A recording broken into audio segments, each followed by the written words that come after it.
জয় দুর্গা শ্রী মাধব। আজকে হচ্ছে আষাঢ় মাসের শুক্লা নবমী তিথি এবং হচ্ছে রথযাত্রার হচ্ছে অষ্টম দিন। আগামীকাল হচ্ছে উল্টো রথ, যেটাকে বহুলা যাত্রা এবং আমরা সাধারণত বাংলা ভাষায় উল্টো রথ বলে থাকি। দেখুন আজকে যে ভগবানের শৃঙ্গার হয়েছে, শুক্রবার তাই জন্য গোলাপি রঙের শৃঙ্গার। পাগড়িটা এই জামার সাথে ম্যাচ করা একদম, মানে জামার কাপড় দিয়েই তৈরি করা হয়েছে। দেখুন কি সুন্দর আর কি।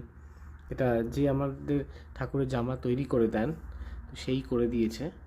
যে কাপড়টা কিছুটা ছিল, আর যে সব গোপালদের সব গোলাপি পরানো হয়েছে, গণেশজিকেও পিঙ্ক কালার পরানো হয়েছে।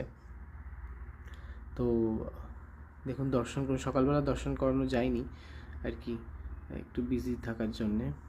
ভালো জগন্নাথ প্রভুকে দর্শন করুন এবং মন দিয়ে ডাকুন এবং কমেন্টসে অবশ্যই লিখবেন জয় জগন্নাথ মহাপ্রভু।